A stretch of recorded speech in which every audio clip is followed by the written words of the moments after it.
On Tuesday, Cabinet announced it had approved the implementation of the 21st East African Community Summit Directive in Uganda to adopt Kiswahili as an official language of the community. The Cabinet sitting on Monday further recommended compulsory teaching of Kiswahili in primary and secondary schools. Currently, in a number of schools, Kiswahili is compulsory up to Senior 2. At Kololo Senior Secondary School, NTV found the Kiswahili lesson in session.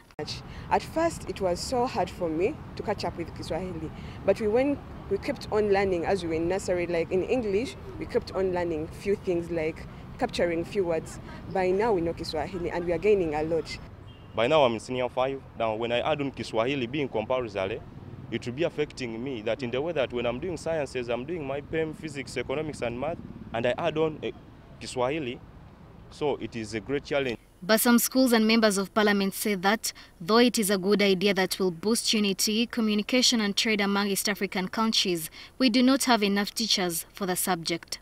Right now, as we talk about only 2 classes, not having enough human resource to take the students through what they are supposed to cover. And then when you add on other classes, it becomes a very big challenge. It becomes a burden to the schools because they employ these teachers independent of the government. But have we done the advanced preparations, for example?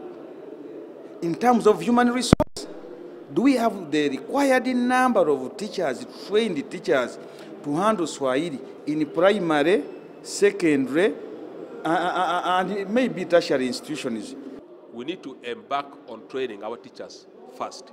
We shouldn't hurry, because the moment we hurry, we may lack teachers to handle those subjects. They propose that this should be rolled out in a phased manner, adding that the move will result in other languages like French and Chinese register reduction in learners. So definitely the other languages will be affected. It will be very difficult for students to say, do Swahili and do French, because they are talking about Swahili embracing the whole region, and then French embracing maybe the French Francophone countries and so on. Members of parliament have urged government to sensitize the community to embrace the language, given the negative perceptions it is associated with. This is not the first time government has pronounced itself on compulsory teaching of Kiswahili in schools. It remains to be seen if it will be implemented this time. Norbert at Kunda, NTV Tonight.